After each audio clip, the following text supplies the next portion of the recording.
Hi guys, thanks for tuning back into my channel. If you haven't already, subscribe down below and hit the bell button so you won't miss any notifications. Just wanted to show you what I've been doing since we've been in this quarantine. And if it doesn't get over soon, I may be buried in crafts over here. But what I made today was, well, over a week's time.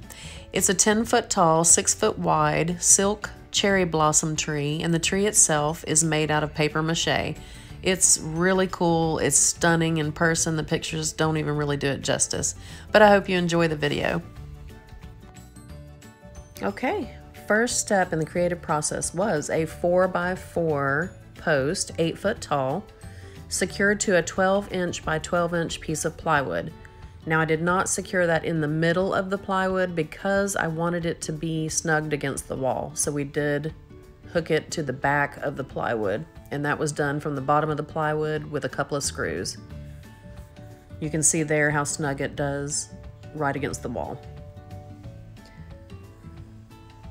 Then the next step was drilling holes into the 4x4, big enough for this electrical wire to go into the hole and then be secured again with a screw. That electrical wire is very heavy duty, got it at Home Depot. And I wanted to make sure with the second screw on the outside that it was going to be strong enough to hold the cherry blossoms when we were done.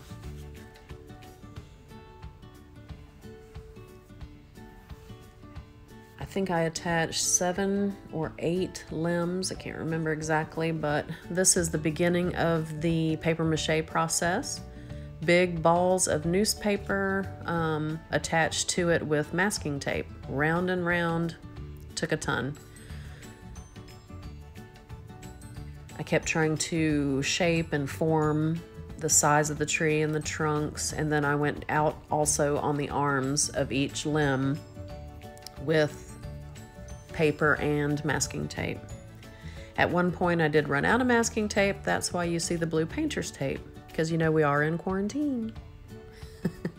Okay, so here I am starting the paper mache, and that's your basic school paper mache. It's water, flour, a little bit of Elmer's glue. It's almost a pancake syrup, you know, kind of consistency. And you know, I'm dipping the pieces of paper into it and then laying it right on.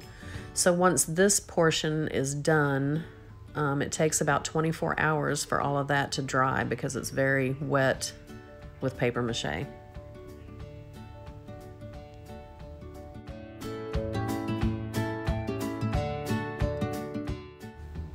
Okay, finished project here with just the paper mache.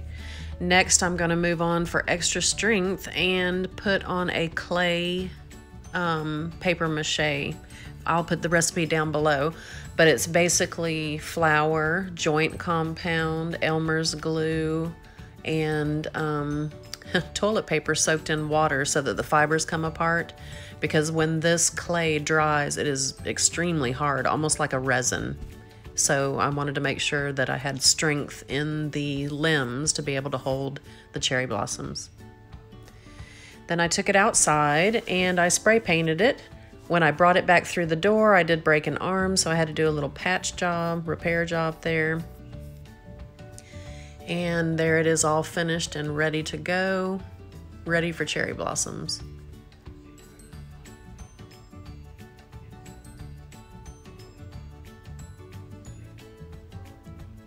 So these cherry blossoms I got off of wish.com.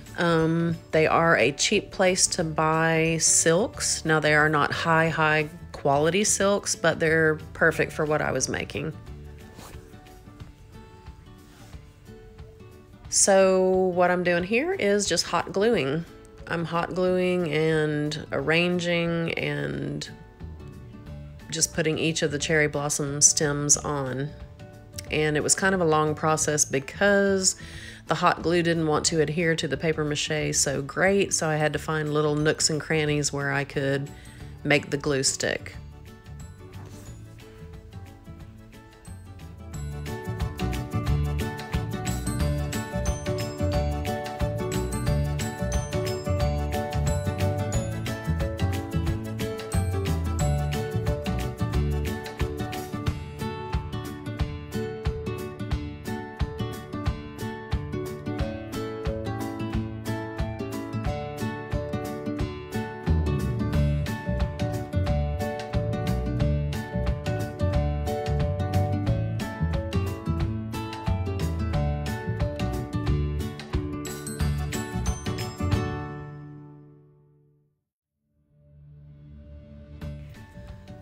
Okay, and here's our finished project. It ended up about 10 foot tall, 6 foot wide. We have a little birdie in the knot hole and her little nest in the limb. And I absolutely loved it. It reminds me of the cherry blossoms in Washington. So it has a 3D effect against the wall. It's very stunning.